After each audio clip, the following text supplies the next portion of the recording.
Hi everyone. आज मैं आपको बताऊंगा कि वन पीस के 1131वें एपिसोड में क्या हुआ है। तो एपिसोड की शुरुआत होती है एक 8 साल की टाइम स्किप से।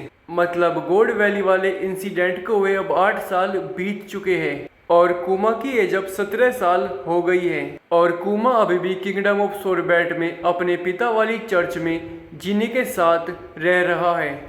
और ये हर संडे को अपने एरिया के सभी बुजुर्गों के शरीर में से उनके सभी दर्दों को अपने पाव पाव फ्रूट की मदद से निकाल देता है। और इसलिए एक संडे ये सभी बुजुर्ग कुमा से कहते हैं कि हम हफ्ते के बाकी दिन भी तुम्हारे पास आ सकते हैं। और अब जिनी जो अब 21 साल की है ये चिल्लाते हुए आती है और कहती है बिल्कुल भी नहीं, और तुम लोग यहाँ मुंह उठाकर अपना दर्द निकलवाने आ तो जाते हो पर तुम सभी कुमा और मेरी कोई भी हेल्प नहीं करते हो। अब बुजुर्ग कहते हैं हम करना चाहते हैं पर हम कर नहीं सकते क्योंकि हम कैलेस्टियल टैक्स के पैसे भी मुश्किल से जुटा पाते हैं। और तुम दोनों ने भी अब तक न्यू किंग के बारे में सुन लिया होगा, और अगर नहीं सुना है तो सोरबैट के न्यू किंग बेकोरी को एक पत्थर दिल मोस्टर कहा जाता है और उसको ये कैलेस्टियल टैक्स हर हालत में चाहिए। उसे घंटा फर्क नहीं पड़ता कि हम बुजुर्ग लोग इतना दे भी सकते हैं या नहीं, बस उसको कैसे भी करके ये अमाउंट लेना है। और जो हम में से दे नहीं पाते वो उनको जेल में डाल देता है। और अभी कुछ दिनों पहले ही एक बुजुर्ग महिला को जेल में डाल दिया गया था और वो बेचारी वहाँ बिना खाने पीने के तड़प तड़प के मरी है। अब ये बुजुर्ग आगे कहते हैं जिन्हें तुम मानो या ना मानो पर ये नया किंग तुमसे भी घटिया है, पर फिर भी ये खुशी खुशी कैलेस्टियल ड्रैगन्स की बातें मानता है। तो जिन्हें इसलिए हम कुमा के पास आते हैं ताकि कैलेस्टियल टैक्स जुटाने के लिए हमारी हेल्थ सही हो जाए, वरना हम सभी किंग के हाथों मारे जाएंगे।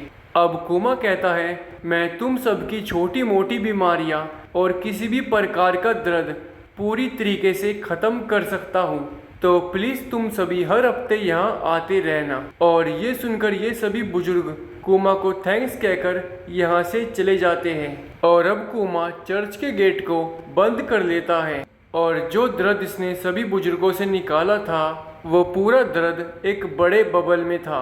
और अब कुमा उस बड़े बबल के अंदर अपने दोनों हाथ दे देता है और ये दर्द इतना भयानक था कि कुमा दर्द से चिल्लाता चिल्लाता बेहोश हो जाता है। और ये सब देखकर जिनी रो रही थी और अब ये कुमा को जमीन पे से उठाकर बेड पे लेटा देती है और कुमा की देखभाल करते हुए ये कुमा से कहती है कुमा उन्हें नहीं पता कि तुम उनके लिए हर हफ्ते कितने ज़्यादा दर्द को झेलते हो। अब कुमा कहता है मेरे पास कोई और चारा नहीं है, क्योंकि अगर कोई उनके दर्द और तकलीफ़ों को नहीं झेलेगा तो उनके दर्द और तकलीफ़ कभी ख़त्म नहीं होगी। और मैं खुश हूँ क्योंकि मैं उनके लिए कुछ कर पा रहा हूँ और ये मेरे लिए एक बहुत बड़ी बात है। पर जिनी तुम मुझे माफ़ करना क्योंकि मैं अभी कमज़ोर हूँ और मुझे ऐसी हालत में देखकर तुम्हें बहुत दुख होता है, पर मैं तुमसे वादा करता हूँ कि जल्द ही मैं ताकतवर बनूंगा ताकि फिर तुम मेरी चिंता करना छोड़ दो। अब जिनी कहती है ये बात नहीं है। अब कुमा कहता है जिनी वैसे आज हमें थोड़ा खाना मिला है, चलो पहले उसे खाते हैं। और अब ये दोनों मज़े से खाना खाते हैं और अब हमें एक और टाइम स्किप देखने को मिलती है और अब 5 साल बीत जाते हैं और अब कुमा 22 साल का हो गया है और जिनी 26 साल की। और एक दिन जिनी कुमा से कहती है चलो कुमा शादी कर लेते हैं, पर यह सुनकर कुमा साफ मना कर देता है और कहता है नहीं जिनी हम नहीं कर सकते हैं। और अब जिनी कुमा से कहती है तुम ऐसी रिएक्शन क्यों दे रहे हो कुमा, तुम मान क्यों नहीं लेते कि तुम मुझसे प्यार करते हो और क्या हमारी शादी होने से तुम्हें खुशी नहीं मिलेगी। और अब कुमा कहता है नहीं ऐसी बात नहीं है, पर हम नहीं कर सकते हैं। और कुमा जिनी को मना इसलिए कर रहा है क्योंकि वो नहीं चाहता जो उसकी माँ ने झेला है बुकानीर ब्लड की वजह से वही सब कुछ जिनी को झेलना पड़े। और अब कुमा अखबार में ड्रैगन के बारे में पढ़ने लगता है और अब ये कहता है ड्रैगन कितना कूल है, ये बिल्कुल एक हीरो की तरह है और एक दिन मैं भी समुद्र में जाकर अपनी ज़िंदगी लोगों को बचाने में लगाऊंगा। और अब देखते देखते 3 साल बीत जाती है और अब कुमा 25 साल का हो गया है। पर एक दिन सोरबैट के किंग के ऑर्डर पर उसकी सेना कई सारे बुजुर्गों को पकड़कर ले जाने लगती है। पर अब यहाँ कुमा आ जाता है और सेना से इन सभी को छोड़ने के लिए कहता है, पर सोरबैट की सेना इन्हें छोड़ने से मना कर देती है और अब कुमा इनसे लड़ने लगता है और इस लड़ाई में यहाँ बहुत तोड़फोड़ होती है।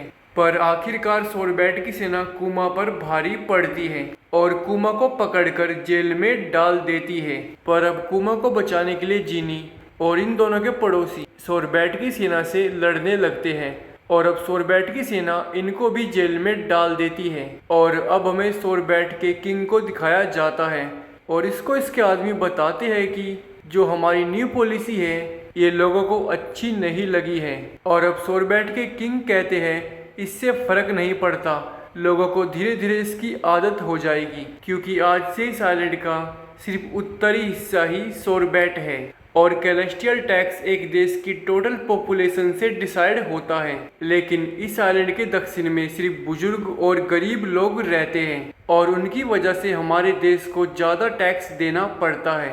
पर अगर हम उन फालतू लोगों को ठिकाने लगा दें तो हमें अभी के मुकाबले बहुत कम टैक्स देना होगा। दूसरी तरफ जेल में कुमा जिनी से कहता है, जिनी सोरबैट अब एक ऐसी जगह बन गई है जहाँ गरीबों के साथ बहुत बुरा हो रहा है।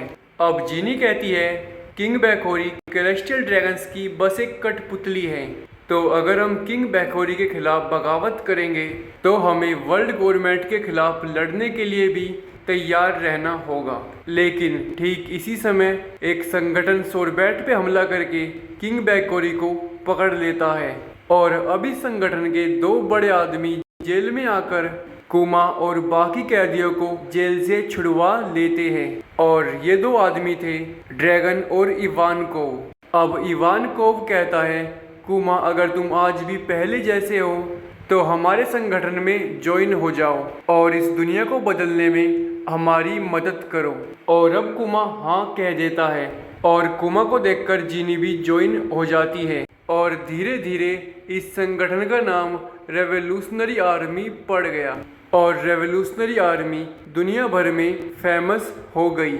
और एक दिन ड्रैगन इनसे कहता है, हमारा फेमस होना काफ़ी नहीं है, हमें दुनिया के हर एक देश में अपने आप को स्थापित करना पड़ेगा ताकि दुनिया भर में हम लोगों को हथियारों की ट्रेनिंग दे सके और उन सब की हेल्प कर सके जो भी अपने यहाँ तख्ता पलट करना चाहते हैं।